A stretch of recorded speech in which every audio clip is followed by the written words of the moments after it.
Hello, Namaskar everyone. My name is Sudarshan and I welcome you back to my channel. So, market cap 1.724 trillion dollars, लगभग 100 या 110 billion dollar की गिरावट market में।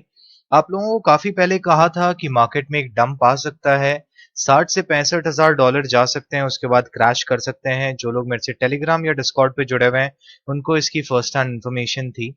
And bitcoin के prices 60,000 dollar गए, फिर लगभग 55, कुछ एक्सचेंजेस पे 54,000 तक आए। एंड लेट्स सी अभी क्या है, मार्केट क्या इंडिकेट कर रहा है, और कुछ न्यूज भी कवर करेंगे। सबसे पहले बिटकॉइन के चार्ट पे चलते हैं। बिटकॉइन के चार्ट में आपको दिख रहा होगा कि यहाँ पे हमें ये जो ट्रेंड लाइन है, जो एक वैलिड ट्रेंड लाइन भी कहलाएगी, इस ट्रेंड लाइन ने अच्छा खासा होल्ड किया है। एंड ये यहाँ पे एक सपोर्ट, एक रेजिस्टेंस का काम कर रही थी। यहाँ पे आप देख सकते हैं किस तरीके से ये रेजिस्टेंस का काम कर रही है। मैं इसको एक काम करता हूँ, कलर चेंज कर देता हूँ, इसको पिंक कर देते हैं। सो अब यार ये पिंक में मत पूछना, बेबी पिंक, कार्नेशियन पिंक, ये पिंक, फलाना ढिकाना, जो भी है अपने लिए पिंक पिंक होता है। ये एक अपने को जोन मिला, ये रिजेक्शन का जोन मिला, रेजिस्टेंस का एक और जोन, यहाँ पे काफी अच्छा रेजिस्टेंस। यहाँ पे हमने एक सपोर्ट भी देखा, again there was a rejection out here, यहाँ पे एक सपोर्ट की तरह, यहाँ पे भी एक सपोर्ट की तरह काम कर रही है। ये एक वैलिड ट्रेंड लाइन है। अब इसको छोड़ के मैं एक और ट्रेंड लाइन बना रहा था कि देखिए, ये यहां से अगर आप एक ट्रेंड लाइन बनाते हैं और इसको यहां पे लेते हैं, तो हो सकता है हमें मार्केट में यहाँ पे एक इसको अभी नहीं कहूंगा कि एक ब्रॉडनिंग चैनल जैसा है, बट हाँ, 70,000 या 75,000 मार्केट वापस जाके रिजेक्शन ले, अगर मार्केट नीचे की तरफ नहीं आया तो। अगर इसके ऊपर चला जाता है तो ग्रेट। अभी के जोन्स क्या रहने वाले हैं, देखिए, रेजिस्टेंस के लिए मैं आपको अगेन कहूंगा एक्सपोनेंशियल मूविंग एवरेज 21 मेरे लिए एक बहुत अच्छा रेजिस्टेंस का काम करता है, तो मैं इसको तो पकड़ के रखूंगा। यहाँ पे हमें जो सपोर्ट मिला है बेसिकली, रेजिस्टेंस बोल रहा हूँ, सपोर्ट, प्लीज सपोर्ट और रेजिस्टेंस कुछ गड़बड़ बोलूं तो काइंडली इग्नोर। अभी हमारे पास 54,783 का एक सपोर्ट है, और यहाँ पे दो सपोर्ट्स हैं। एक तो ये ट्रेंड लाइन जो हमको सपोर्ट दे रही थी वो है, साथ ही साथ यहाँ पे फिबोनाची लेवल का भी सपोर्ट है, और उसके नीचे अगर मार्केट आता है तो 53,095 तक मैक्स आ सकता है। उसके नीचे मार्केट का जाना थोड़ा डाइसी हो जाएगी सिचुएशन उस केस में। 4 आवर में मार्केट क्या दर्शा रहा है, 4 आवर भी देख लेते हैं। तो 4 आवर में हमें यहाँ पे एक पैटर्न दिख रहा है। 4 आवर में इतना क्लियर नहीं है, इसको 1 आवर में करूंगा तो और क्लियर हो जाएगा। एंड चलिए, अभी इस पैटर्न के बारे में मैं कंफर्मेशन नहीं दूंगा, although there is a small pattern that I can see, but we'll discuss about this pattern later on.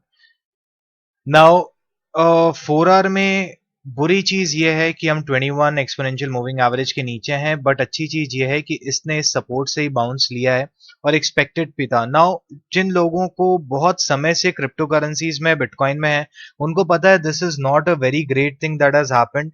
10%, 12% dump बहुत नॉमिनल डंप होता है, और कुछ लोग उसमें ही हाहाकार भरना स्टार्ट कर देते। तो भैया, हमने बिटकॉइन को 1 साल पहले 4,000 डॉलर पे देखा है, और आज जब हम इसे 60,000 या 50,000 डॉलर पे भी देखते हैं, although it went to 60,000 then came back to 50,000, we understand its potential, and I am going to set you reasons कि क्यों हम ही आज इसकी अहमियत नहीं समझ रहे। बहुत सारे बैंक्स और बहुत सारे देश भी इसकी अहमियत समझ रहे हैं। इसी के साथ हम चलते हैं इथेरियम पे, ETH USDT। अच्छा, इस चार्ट में अगर आप मेरे को रेजिस्टेंस पूछोगे तो अभी एक रेजिस्टेंस रहने वाला है 57,261। अगर ब्रेक होता है तो आने वाले 15 दिनों में आपको 60,000 पार ही मिलेगा बिटकॉइन। 15 डेज बिटकॉइन का एक इंटरवल होता है, बिटकॉइन की एक साइकिल होती है जिसमें बिटकॉइन चलता है, प्राइस एक्शन होता है, बहुत कुछ देखना पड़ता है। तो उसके हिसाब से बिटकॉइन नेक्स्ट 15 डेज में वापस 60,000 मार्क हिट करेगा। या there was a basically rising veg, and उस राइजिंग वेज के बारे में मैं नहीं कवर कर रहा हूँ क्योंकि बहुत लोगों ने कवर कर दिया है और मेरा कवर करना बनता नहीं है। बेसिकली यहाँ से राइजिंग वेज बन रहा था, जिन लोगों को पता है ग्रेट, जिनको नहीं पता है इतना ध्यान मत दीजिए। 57 का एक जोन है जहां पे आपको एक रिजेक्शन देखने के लिए मिलेगा। उसके ऊपर 61,844 का है, या 62,000 का आप जोन पकड़ सकते हैं जो रेजिस्टेंस की तरह एक्ट करेगा। एक बार वो जोन ब्रेक होता है तो जिस तरीके से यहां पे हमें एक बार ये बाउंस बैक मिला, मतलब अच्छा यहाँ से पकड़ते हैं तो ये सही रहेगा। जिस तरीके से हमें यहाँ से एक जंप देखने के लिए मिला था लगभग 5 से 7 हजार डॉलर का, वो वापस आपको देखने के लिए मिल सकता है एक बार ये लेवल ब्रेक हुआ तो। और I believe that this is going to take at least 2 to 3 days before we see a run up. अभी थोड़ा सा कंसोलिडेट करेगा प्राइस, क्योंकि देखिए किस तरीके से ग्रीन कैंडल्स ही आ रही थी, थोड़ा बहुत तो भैया रेड कैंडल भी बनती है। सो मार्केट थोड़ा रिट्रेस किया है, हेल्दी जोन है, जो ट्रेडर्स है उनके लिए बहुत अच्छी चीज है कि मार्केट में हमें एक अच्छी एंट्री पॉइंट्स मिल जाएंगे नीचे की तरफ लॉन्ग करने के लिए या वापस बाय करने के लिए। इसी के साथ चलते हैं इथेरियम यूएसडीटी पे। इथेरियम यूएसडी पे देख लेते हैं चार्ट। मैंने ऑलरेडी प्रिपेयर तो करके रखे हैं, बट चलिए इथेरियम यूएसडीटी को ही देख लेते हैं पहले। एंड ETH USDT कि इस पे चार्ट बना हुआ है क्या, क्योंकि मैंने चार्ट प्रिपेयर करके रखे हैं आप लोगों के लिए। हाँ, तो इथेरियम में क्या हो रहा है कि यहाँ पे मेरे को एक एक तरीके से असेंडिंग ट्रायंगल पैटर्न दिख रहा है। और असेंडिंग ट्रायंगल पैटर्न क्या बताता है कि प्राइजेस जो हैं, अगर असेंडिंग ट्रायंगल पैटर्न है, जनरली ये लाइन स्ट्रेट होती है, ऊपर की जो आप लाइन देख रहे हो वो स्ट्रेट होती है, बट कई बार हम इसे थोड़ा सा टिल्ट कर देते हैं, थोड़ा सा स्लांट कर देते हैं, या बोल सकते हैं कि थोड़ा सा इसको 30 डिग्री या सम डिग्रीज पे घुमा देते हैं। अगर मैं इसे छोटा करूं तो ये आपको more of an ascending triangle दिखेगा rather than a symmetrical triangle. So this is an ascending triangle pattern. Ascending triangle pattern में यहाँ पे मुझे 1 2 3 4 5 लगभग 5 से 6 टचेस मिले हैं, और नीचे की तरफ 1 2 3 4 5 6 7 लगभग 7 टच मिले हैं। अगर मैं इसको थोड़ा सा जूम इन करके बताऊं तो यहाँ पे आप देख सकते हो अभी तक it is acting good. Now the reason why I take 21 exponential moving average is this. यहाँ पे आप देख सकते हो किस तरीके से इसने 21 मूविंग एवरेज को रिस्पेक्ट किया है, एंड ठीक वहीं से लगभग हमने देखा कि कैसे ये रिस्पेक्ट किया था, और हमारे पास लगभग 1729 या 1730 के आसपास एक्सपोनेंशियल मूविंग एवरेज 20 का सपोर्ट आ रहा है, एंड रेजिस्टेंस अभी ये है। नाउ देखना ये है कि 4 घंटे में ये जो ब्रेकआउट होता है, ये ब्रेकआउट कैसा रहेगा। इसका जो एंड जोन है दैट इज 21 मार्च, मेरे हिसाब से उससे पहले हमें ब्रेकआउट देखने के लिए मिल जाएगा। अभी इसके लिए रिजेक्शन जोन जो रहने वाला है, पहला रहने वाला है 1820, उसके बाद यहाँ पे रहेगा if I am correct 1846, 1883 and eventually this line. अगर मार्केट ऊपर की तरफ ब्रेकआउट करता है तो इसके पास क्या जोन्स रहने वाले हैं। इस वीडियो में बेसिकली हम दो ही कॉइन को कवर करेंगे और कुछ न्यूज को कवर करेंगे, सो प्लीज डोंट माइंड कि मैं आज सारे 10 कॉइन्स को क्यों नहीं कवर कर रहा हूँ। ओके, यहाँ पे मैंने ट्रेंड बेस्ड फिबोनाची बना के रखा है। अगर ट्रेंड बेस्ड फिबोनाची के हिसाब से बात करूं तो बीच में एक और रेजिस्टेंस हल्का सा फेस करने के लिए मिल सकता है, दैट इज अराउंड 1862 का, तो उस पर भी ध्यान दिया जा सकता है।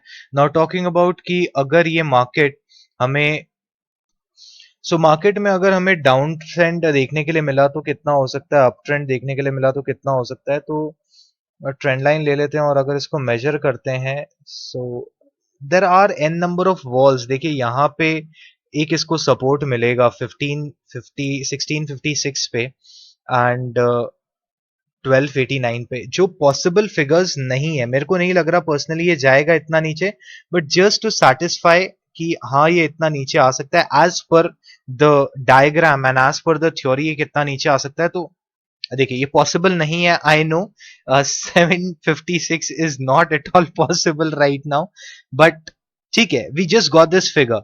एंड अगर ऊपर की तरफ जाता है तो ये ऊपर कितना ब्रेक कर सकता है। Again there is an imaginary figure of approximately $3000, but यहाँ पे अगर ये ब्रेक करता है तो इसके पास पहला रेजिस्टेंस जो एरिया रहने वाला है that is going to be 2040 का एक जोन रहने वाला है, उसके ऊपर जाएगा 2214 का एक जोन रहने वाला है, इस तरीके से ऊपर की तरफ जाएगा।